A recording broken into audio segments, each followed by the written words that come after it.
This is a fun episode for me today. I am at the Winfield Historical Society Winfield Museum in Winfield, Iowa. I'm going to take you inside this building right back here shortly. But first, I have to thank our sponsors who present this program, and they are Griner Auto Body of Washington, Iowa, using state-of-the-art techniques and decades of experience to get your car back on the road after an accident. Car Doctor of Washington, Iowa. No matter who Frankensteined it, they can fix and clean and customize it. McDonald Boneyard of Keota, Iowa, for all of your farm equipment and auto recycling needs. Hinshaw Trailer Sales of Richland, Iowa. You need a trailer? They've got your trailer, and they fix what they sell and don't in their full-time repair shop. Girling Repair of Winfield, Iowa. If your mower is dead, call Fred, your Husqvarna, Aaron's, and Gravely dealer. B&B Propane and the family of Jet Stops. And Blue Dog Lawn Care of Wayland, Iowa, for all of your residential and commercial lawn care needs. And when the snow's flying, they take care of removing that for you as well. I'm John Bain, author of Christie's Journey, The Beat Goes On, and your host. Let's go inside the museum. Judy, welcome to Southeast Iowa today, and thanks for having us here at the museum. And we are in the first room, the first area that when you first walk into the museum, and we've got kind of a neat display up here hanging from the ceiling. Isn't that the truth? We are really proud of this display. This is a replica of a biplane that flew here in Winfield back in 1911. 1911. And of course, that's back when planes were just beginning. You know, this was a new thing to look up in the sky and see a plane fly by. Yeah. And we had a fair here in town that was a big deal. Mm-hmm. And there was 10,000 people would come to Winfield to see this fair. Now, and that was 1911. Yes, the year that this came. Uh-huh. And so we had this plane come to Winfield and land, and they brought a trainload of people from Burlington all over to come and people wanted to see this, a person up in the sky flying over the field. And what was the population of Winfield in 1911? It was around 1,200 people. So you had an influx of another 8,000, 9,000 or so more people. For that day, or for that event, that fair, we would have up to 10,000 come. That's amazing. But it was fun for them to see a plane land here. The weather was bad. They had to do it again, but he took off. He's the gentleman that flew it. We've got a Ken doll up there now. Yeah.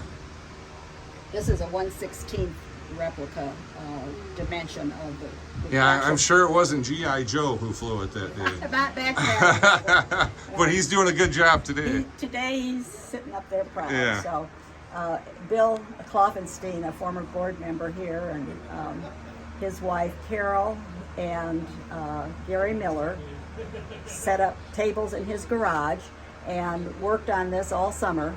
Wow. The diagram came with it and all the little bitty pieces, but no instructions. So it took them forever to figure out, and it's hard to see all the little pieces that are here and where they go and how it should be put together. It took them a while. And there's springs. But they did a great job. They did an awesome job. That is really something. Well, this is a picture of the real plane. Okay. And the guy that flew it. So. That is incredible. Well, there's a lot to see here. Let's wrap up this segment and look at some more things. Sounds good. History is so important, and I hope you'll recognize that today during my visit to the Winfield Museum in Winfield, Iowa. History is important because we need to learn from it. We need to not forget. Sometimes we need to emulate, and sometimes we need to never repeat. But in any case, we need to know it, embrace it, and make the most of it and learn from it. Judy, we just came down these red stairs. We're in the basement of the museum. Tell the audience where we're at. We are in Eriksons Toyland at the Winfield Museum in Iowa, and I welcome you all. This is a store that used to be here back in the 50s and 60s and into the 70s. Right here in this basement. In this basement. And we have lots of local people that come down here and go, oh my gosh, I remember as a child coming here and picking out my Christmas present. And you so can it brings tell back lots of memories. And they're definitely decorated for Christmas time. Yes, we are. Yes, we are. All year round. All year round. I'll tell you, I can just imagine as a kid, even being a big kid now, how excited they would have been. Oh, you know it. They just can't believe all the different toys, and we have things for all age groups. So lots of fun toys for the little girls. Yes. Doll houses. And those are metal doll houses. Metal doll houses. Yes. With lots of the old. Well, I bet they sleep good with the rain when the rain hits on that tin roof. Exactly. I actually had one like this myself, and the things that are in it are mine. Oh, wow. And I would, on a rainy day, play, with my dollhouse, or rearranging the furniture and the dolls in it. So it was a lot of fun spent with little girls playing with their doll houses. And what was the years that the toy store was in operation? Well, it would have been started in the 50s, 1950, went through the 60s and into the 70s. So it was here for quite a while. I have a 12-year-old niece named Addie, and she'll joke to her mother, my sister, and say, Mom, did that happen in the 1900s? I know, it's also long ago. Yeah, isn't that it's our something? lifetime. So, and this is our life. This is the things that some of your viewers' grandparents played with. Exactly. So it brings back fun memories. Some of the tin kitchen, appliances. The stove, yes. The stove and the refrigerator and lots of that fun stuff. We've got another pink set over here that has been given to us by a local person. Isn't that something? And then a lot of the old games. Probably people. I don't know if you. This is goes Buck back Rogers. Ways, but do you remember Buck Rogers? I know who Buck Rogers There you is. go. Yeah.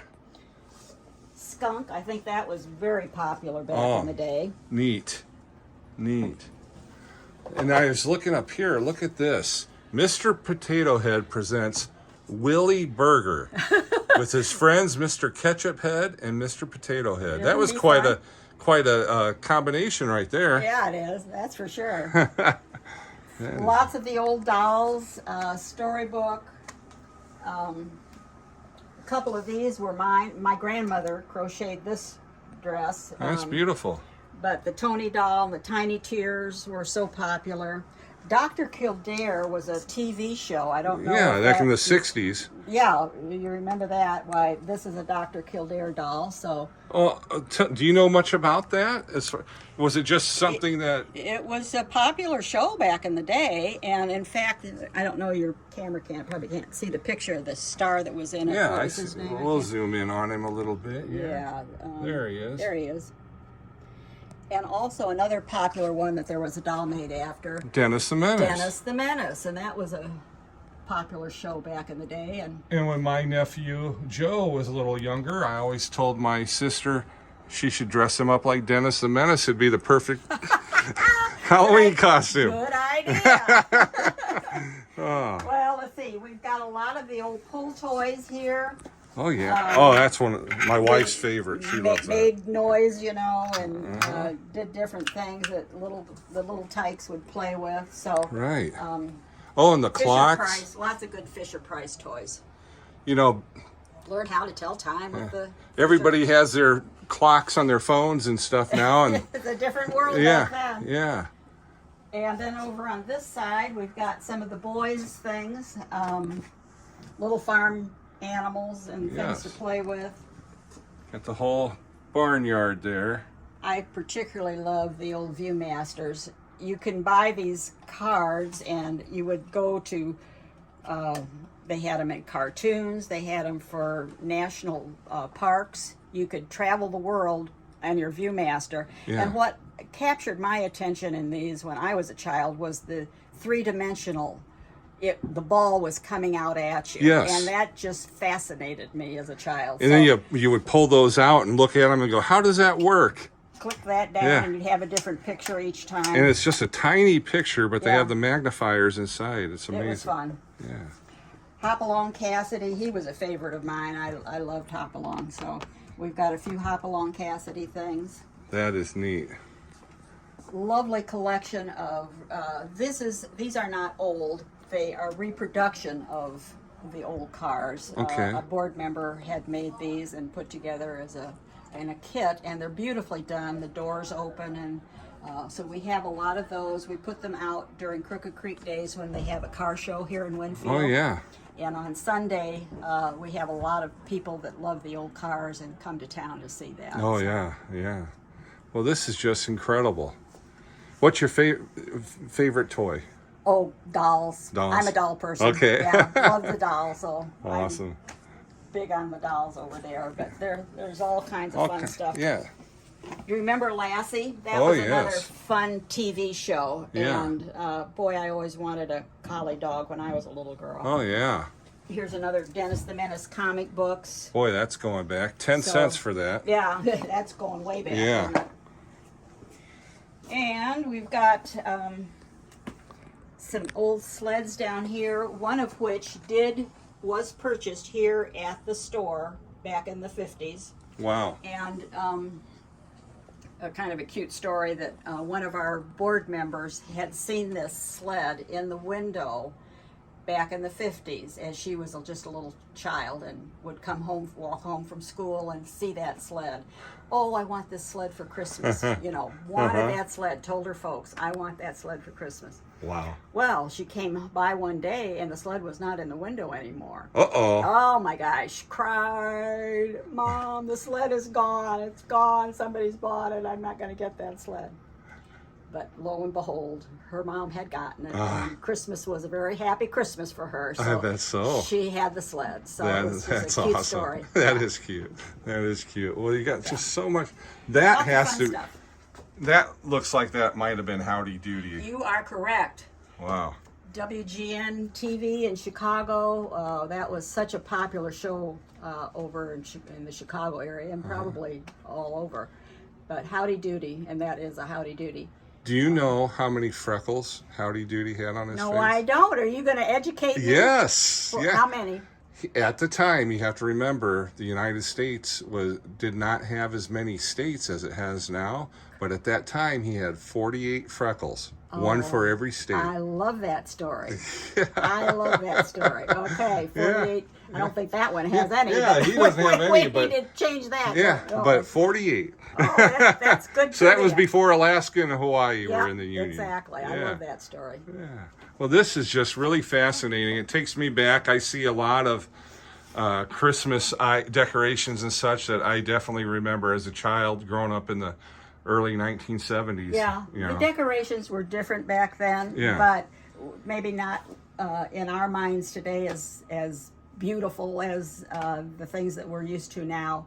But it really puts you back to when you were a child and sat under that tree with lots of tinsel and the bulbs that were so popular then that maybe we don't see as much now. And what's neat about this is the fact that you imagine what it's like for children and grandchildren today, how things look, and if they can advance as much as these decorations advance to today, just think what they'll look like in the future. Right, It'd be amazing. You do try to figure out how is it going to be in the next 50 years. Exactly. It's hard to imagine. Yeah. So. Now there's some neat pictures here, and I bet there's a little history to this. You're right. That is Dorothy Erikson and her husband Bert that had this store back then. Okay. And these are all original pictures of how this store was back when they had it. So And right here in this basement. in this basement, just the way laid out, just the way it is here. And you can kind of see those little kids are excited to be here. Their son is this gentleman here, and they were back about a month ago, and they just loved to see this. Oh, They I bet. So I bet that brought a lot of memories back for It him. was fun for them, so they did enjoy seeing this. Well, this is awesome. Let's wrap up this segment right. and check out some other areas. Sounds good. I hope you're enjoying this episode of Southeast Iowa Today with me, John Bain, and I also don't want you to ever miss out on an episode, especially if you like them. And the best way to do that is to push that little button, that subscribe button, and that little like with a thumbs up. So make sure to like, follow, and subscribe. I appreciate it, and I appreciate you. Judy, it looks like we got a railroad display here. We do, and we had 2 railroad depots here in Winfield at one time. That was such an important way of transportation back in the early 1900s. Oh, yeah. And they thought Winfield was going to be a hub, and so Winfield grew real quick because of the railroads. And then it died out when the roads became popular, trucks became popular, farmers could put their produce on trucks and take it to market that way, and the railroads kind of faded out. Okay. There's no railroads here anymore, but we did have at one time on the south side of town the M and St. L. That depot is not there anymore, but And M in St. L, if I'm correct, stands for Minneapolis and St. Louis. you got that right. All Thank right. you. Uh-huh. Yes. And then you And have then the other depot was on the south side of town, and that is still standing. This was a little restaurant, and that has been torn off and gone. Okay. But the building is unique in that it is a 6-sided building, I see that and on I the roof. understand that there's only a few left in Iowa. So it's a wonderful old depot, but right now it's just kind of going to decay and used as storage. And to show off for my audience, I'm going to tell folks what the C, B, and Q stands for. That's Chicago, Burlington, and Quincy. Thank you. You're a good student. Thank you. I pay attention once in a while. Good. So we had 2 depots. It made the town grow fast, but then the depots went away. The tracks are no longer here, and the way people transported their produce, the way they traveled, the roads became more drivable, and people were buying cars, and the trains kind of faded away. So we don't have them anymore. But what a way, I mean, the trains needed the towns, and the towns needed the trains. That's for sure. They were dependent on each other. Yeah. Is there anything else that you want to show us here in this area? Well, let's see. We did have, I will point out, a covered bridge, old picture of a covered bridge that we had. There's a creek that runs on the north side of town called Crooked Creek, and that bridge was over that. It's gone now. We don't have it anymore, but unique to this town. I imagine that this time of year back then, you'd probably see a few people hanging out in the shade in that thing. They like to get their feet wet. in Yeah, Crooked yeah. Creek. And this is really unique. You got a map of the state of Iowa. People, in fact, they were people just looking at this. We have covered the state with local faces, and people love to come and say, "Oh, there's Grandpa," or "There's somebody that they know," or maybe it was them back in the day. So, And you've got from all different years. pretty much all different years, Yeah. young and old, and people that lived here in Winfield at least a year. And there's people on here that are young that are old now. That is for sure. And you're looking at one of them. This is awesome. So, let's see, what else can we talk about here? This is all the post office things. And this is Hobart, a gentleman named Hobart, and he was the postmaster. Okay. And this bicycle is a replica. We have a replica of it out in front, and that's how you know we're open, when that's out. Okay. So we have reproduced that, and that's the way he would ride his bicycle, get the mail from the train several times a day. We actually had not just one mail delivery a day, but several. And we ride it from the train into the post office, and that was the way he got his mail. Now you think about that. What is the price of a postage stamp now? I know they just raised it again. Oh, it's I think it's like high. 60 or plus cents a stamp. I lost track, it's so high. And back then, Yeah.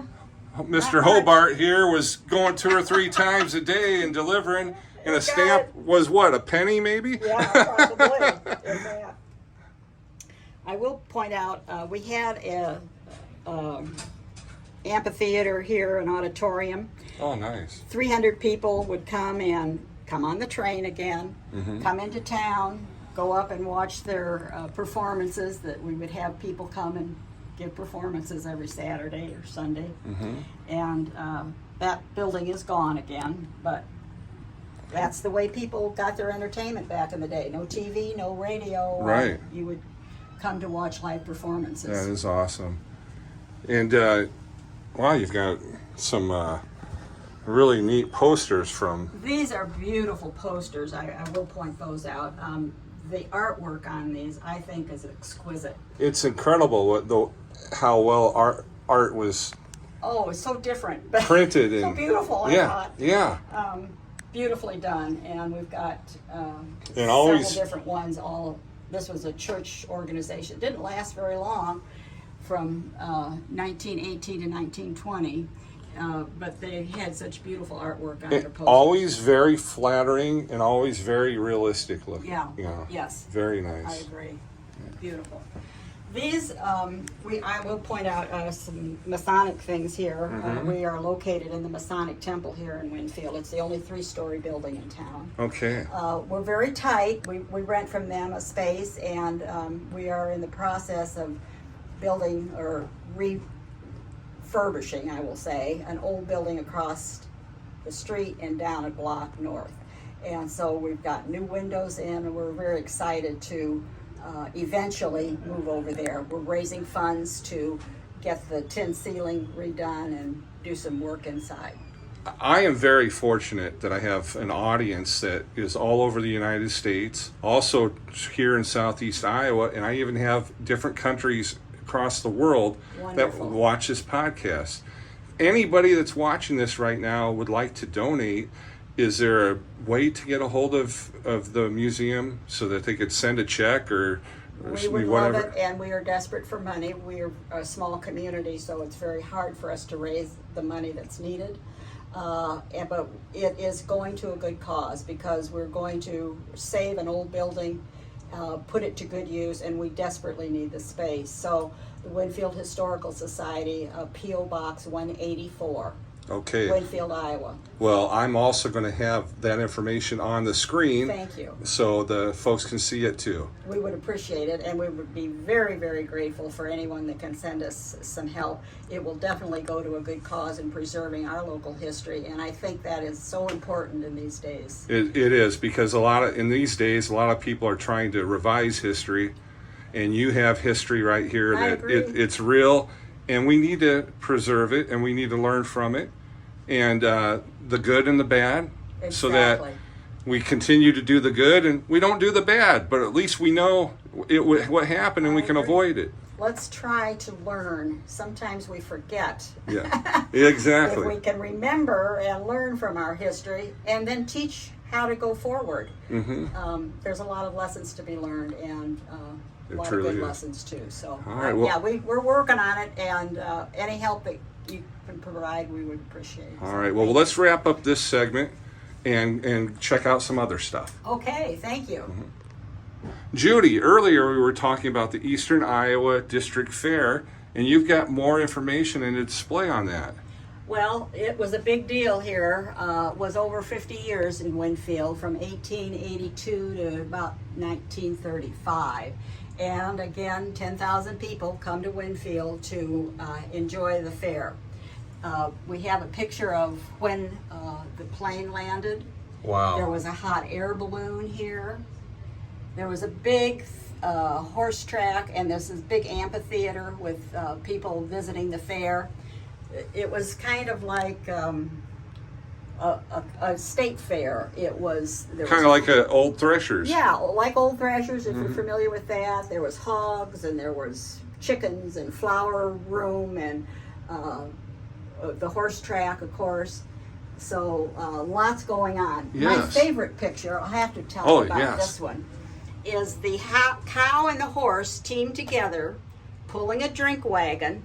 Back in the day, there was no pop machine to go to, so you would have to stop this gentleman, and he'd pour you a drink. Wow. But I just am fascinated with the thought going through the cow and the horse's mind. Oh, yeah. And what they were thinking, pulling together. You don't normally see that, so I love that picture. That's neat.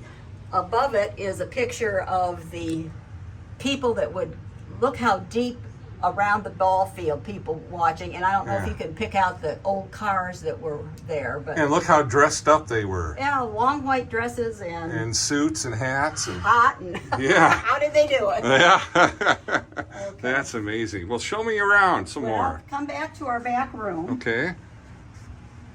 I forgot to tell you, and I will mention, we did have a button factory here in town. Oh, so neat. We've got some buttons. The factory wasn't very, it didn't last too long, but kind of fun to see the fact that we did have, and it's hard to make this out, but that is a pile of old seashells that the buttons were, you know. And they're showing They would how they took them out of there. punch out the buttons from there, so. That is cool. There's so much here in Winfield. We are very proud of our boys and girls state championship winners in the state basketball, and they've gone to football. Our guys and girls are very athletic and have made a name for themselves. Yes, they have.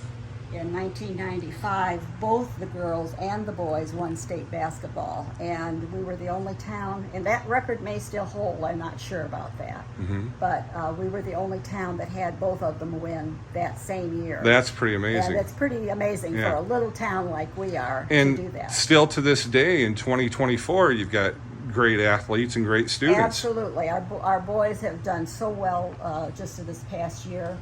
And it goes back. In 1950, we also went to state. So it kind of has carried through in the generations, and we've got a lot of the trophies here. Now, did Jess Settles and Clay Edwards play here for Winfield Mount Union? Lappy, Eric Rawson, those four were kind of the four that did so well, got them to state 4 years.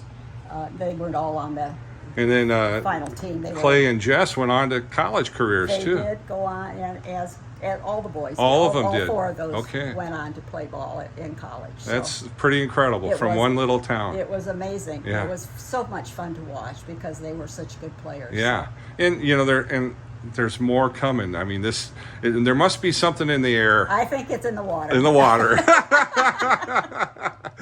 Well, there's you got an example of an old school desk. Yeah, we've got, and it has the unique thing about this desk is it's got the old inkwell. Oh, neat.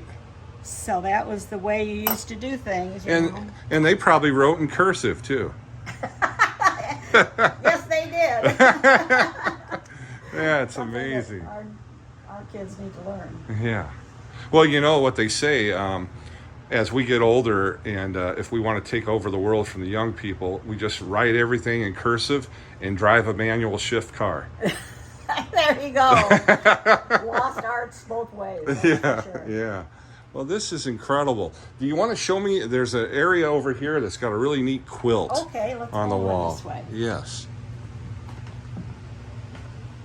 And we're looking at, I understand, because we kind of talked a little bit before, that's just half of the quilt that we're seeing. Yeah, we've got it folded up because of our other display here, but beautifully appliqued businesses and churches that were here in town that some of the ladies did, and it shows off different parts of the town. It's very colorful and beautifully made. Beautifully it is. Made. So we're proud to show that. And what else? There's something else here I think you're kind of proud of. Well, this is a very unique it's a 3-tier mirror, and it was in a store here down the street, Shear's clothing store, for 50 years. Okay. And then the Masonic Temple had it upstairs for 50 years, and we've had it down here probably 20 or 25 years. And it was made in Chicago, and it's all metal. It's heavy as all get out. Oh, I imagine. Very, very heavy. All metal down here. And Heavily beveled, and it's got the wood, the beautiful wood on it.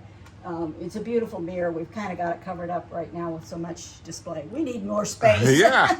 Well, you're working on it. You're working on it. So we're real proud of that mirror, and it's a unique piece. That is awesome. And then right next to it, you got an organ. Old pump organ. Yeah, it doesn't work. The bevels have broken on it, but that's the way people would go in their parlor on a Sunday after dinner, and they couldn't turn on the TV. They had to make their own entertainment. Now, if I was a volunteer here, I might, you know, be one who might like stretch the truth a little bit, and I'd say let's hear it. those bellows, the reason they don't work anymore is Please. back in 1956, Jerry Lee Lewis came to town, and he played that thing. And if anybody knows how Jerry Lee Lewis, like your story better. that's why they don't work. Okay. Okay, I made that up, audience. That's a good story. Well, I'll go thank. with that. All right, thanks. Well, and then over here you got some neat machines and pictures of someone that we should talk about. A lot of the old business machines from some of the banks and businesses that were here. Mm-hmm. But above that, we're showing pictures of an artist that was an art teacher here in town. And Harry Stenson was a local person that went on to great things. He did a beautiful sculpture of Chief Black Hawk. It's at the University of Iowa. Wow. Some more pictures of Chief Black Hawk. That is incredible. Another sculpture that he did that is out on the western side of the state near Sioux City. And it looks like So he was very prolific, did beautiful work, and he did live here in Winfield for a while. That's incredible. So Yeah. one of Winfield's Famous people from famous Winfield people of Winfield. column. Yes. Yeah, exactly. That is awesome. I will point out, at one time in 1909, this block that we're in burned down. Wow. So that's the picture of how it used to look, and then that's the picture of the fire. They never did figure out for sure what caused it, probably electrical, they figured, but a lot of businesses lost their homes, so it was devastating at the time. Oh, I mean, a lot of communities would not come back from something so devastating. They might just get up and leave. Fire was a real problem back then. Yeah. Because they had carts like this that would be pulled by a horse, and it took them a while to get there. Oh yeah, and then you'd have to have a way to pump water. Exactly. So Yeah. it was a real problem. We've had several of our school buildings burned down. Right now, our school is celebrating 100 years, the building that it's in. So we've been fortunate that it's Yeah. lasted that long. So the ones prior to Prior that to that, had a lot of issues we with had it. bad fires. So Wow. yeah, we really appreciate you coming and visiting with Well, us. I appreciate it. And look at this. You've got a time capsule here. Time capsule. We have some of the old yearbooks. People love to come back and take a look at their old yearbook and see if they can find their friends or family. And That's amazing. and a little time capsule. Why do you think it's so important to have a museum, especially specific to Winfield area? Well, I think every person has a story. Every person, every farmer, every business person has a unique story. And I try to preserve as much of that as possible so that going forward, the next generation can learn from how did my grandparents do this. I mean, kids come in here now. We used to have a typewriter display up. We've got it stored right now. But they just were in awe because they're so used to computers and how much pressure you had to poke those letters down to use a typewriter. Right. And if you made a mistake, you know, you'd have to get the whiteout out and change it, and how much different things were then. Dialing on a rotary dial telephone. Kids don't even, they don't see that anymore. No. So there's so much to be learned from our history and our past. And if you don't have, to see it on the internet and look at a picture is totally different than experiencing it. Exactly. Go to your museums, look at the items, and play with them, or study how they were made and how they were used. I think we can all learn from it. So. We sure can. That's why I'm here today, because I want to inspire people to watch this program and then actually come here to Winfield. I appreciate it. Thank you so much. Thank you, Judy. Thanks so much to Judy Rawson for the tour of the museum today, and thank you for watching. I've got to thank our sponsors: Griner Autobahn, Car Doctor, McDonald Boneyard, Hinshaw Trailer Sales, Girling Repair, B&B Propane and the family of Jet Stops, and Blue Dog Lawn Care. I'm your host, John Bain. Stay friendly, Southeast Iowa.